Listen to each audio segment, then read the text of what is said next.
Hey, hey everyone. Uh, well, but so much for that. Hi everyone. Sans in Smash, can you believe it?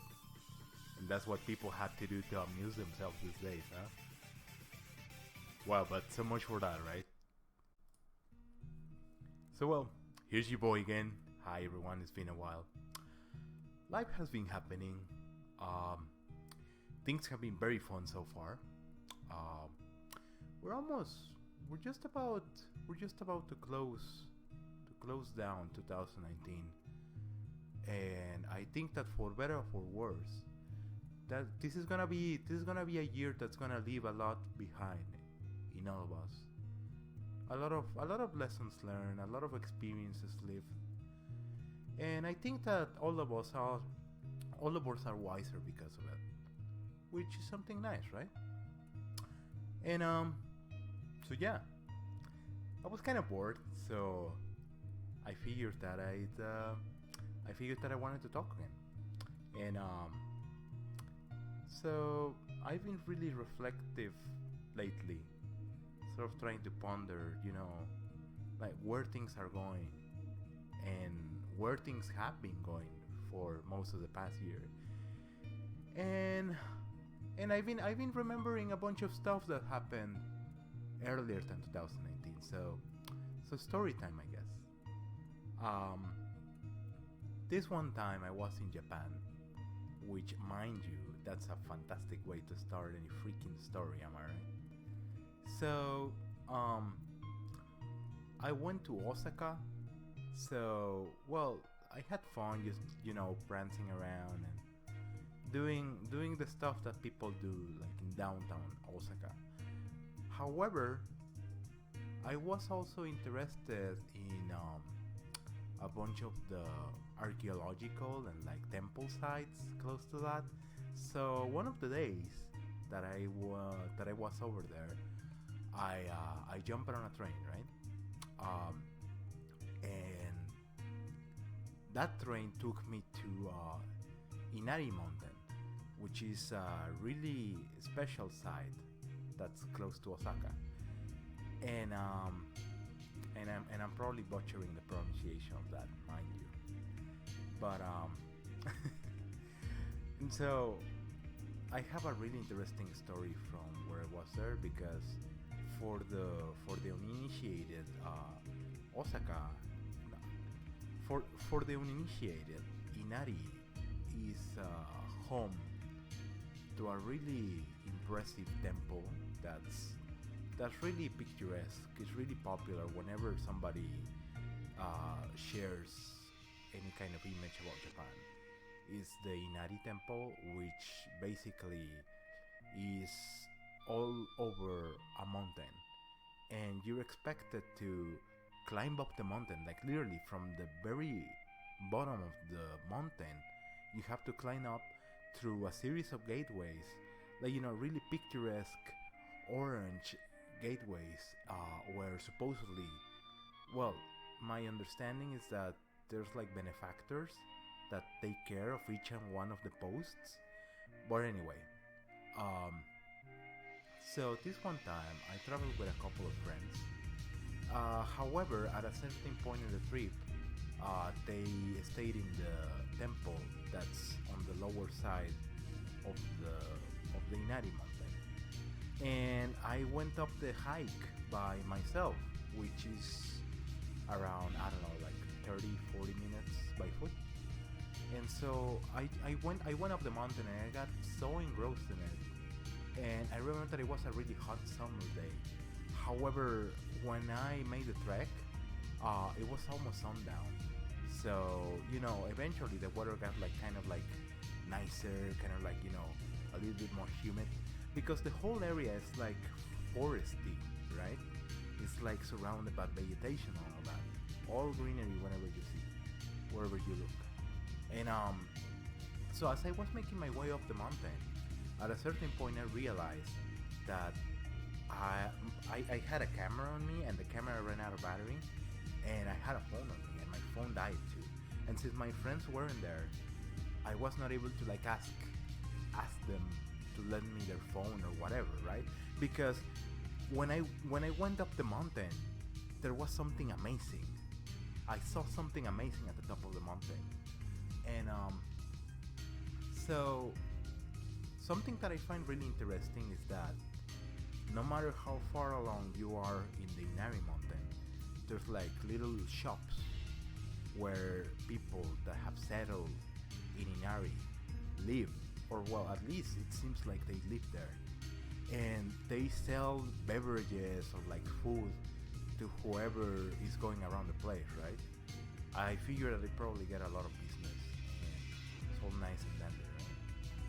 So so one of those shops, of course, there's like several of them in the path as you're making your way through all of the arches, and in one of those, um, well, in several of those, rather, there's a bunch of vending machines, and there's usually like some sort of bench or some sort of table besides the vending machines, which is kind of ludicrous to think about actually, if you actually think about it. The fact that there's vending machines in the trail means that every morning somebody is like, could you imagine having a job carrying crates of beverages up a mountain several miles, going up, and just to restock several like vending machines on the path? And I mean, and it's not like they sold them at a market or anything. But anyway, but that's besides the point, I guess. So as I went up the mountain, I saw something amazing, and this is why I wanted to share this story. I'm actually trying to find an artist who's willing to paint this for me. That's how I'm committed to the amazingness of what I saw. So as I go up the mountain, there's this vending machine place. Keep in mind that I'm all by myself. My friends are not there. I have no battery in my cell phone or camera, and nobody is around because at that point of day there wasn't a big influx of visitors apparently. So I'm all by myself. I'm hungry. I'm like thirsty, a little bit sleep deprived, jet lag because of all the of the flight coming in. And as I woke up, I see this vending machine, and then I look to the right of it, and there's like a table to the right of the vending machine, right? It was like a Suntory. I remember that it was vending machine, and that's something that I tell you. If anybody listening to this is like an artist and you're taking commissions and you do paintings, like reach out. You know what I'm saying? So again, so keep in mind that I'm in this weird state of mind where, I mean, I may not be in completely in my senses, understanding the world around me, like taking a look at all of the lush scenery and greenery around, and bunch of like really interesting tombstones and structures around, from the temples and whatnot. And then I looked at this vending machine, which people will think that it's too clashing with the nature of the place, but strangely fits the scenery really quite well. And to the right of that on the table, there's three three kitties, and these three kitties, they are asleep, and they're just hanging, right? Just like just like cuddled. What happens when the kitties sort of sit like this, or they like loaf up, like to keep warm, or to like sort of like settle in a comfortable position. When they loaf up in such a way that you don't even see their paws or their anything. So all three of those cats were in the exact same position, sleeping one next to each other.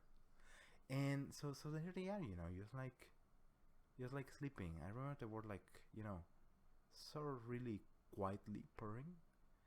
And so there I am, sleep deprived and hungry and whatnot. And I take a look at that, and I am like amazed by it. and bear in mind that there's barely any noise around us because I'm in the middle of a mountain. I'm in the top of a mountain at the top. I remember that it was almost close to like the very top side where there's like a lot of tombstones and all that. By the way, if you ever get the chance to visit Inari, it's amazing. It's something that I think exhibits some of the most interesting parts of Japanese culture, right? And the tradition that it holds so nearly to its chest, right? And so I'm taking a look at the kitties, and everything is like silent. There's just like the sound, like the sounds of nature, right, in the background. Like I don't know, like cricket chirping and whatnot. Winds sort of blowing through the branches of the closest trees. And I tell you, it was a really hot summer day, but around that time of the day, the sun was going down, um, so the air started feeling cooler, right? And so I'm just taking a look at that, and that was so beautiful to see. Like imagine three kitties sitting perfectly parallel to each other, in perfect formation, right? Um, and sleeping, you know. I wish to, with all of my heart, that I had gotten a picture of that. But I guess sometimes there's circumstances like those, you know. And ever since I saw that, that's an image that I haven't been able to get off my mind. And honestly, I think that it's gonna stay with me for like the rest of my life. I remember that one of the cats was like a trico, like you know, like a calico, so like three different colors of fur. By the way, I love those kinds of kitties; they're amazing. And what I think that one of the three was like a tabby, but I don't remember the other one honestly. But I just remember that it was like three. The scene was so perfect. The scene almost looked as if it was engineered, as if a director had stepped there ahead of time and set them information. And I think that I don't know what you guys think, but to live in a world, no matter how haphazard it is, and no matter how complicated things get, and no matter how gruesome or how bad things may get, but to live in a world where at least amidst all of the chaos, there can be at least a little bit of beauty like that. I don't know what you guys think, but I'm happy that I live in a reality like that. Aren't you? So, that's the story that I wanted to tell. Thank you so much. I hope that I see you around for the next one. Um, Feel free to drop a line and subscribe and the usual. All of you are probably used to the whole cadence of the person that wants his content shared. So if this is entertaining to you, and I hope that it is, I hope that I see you around and that you tell your friends.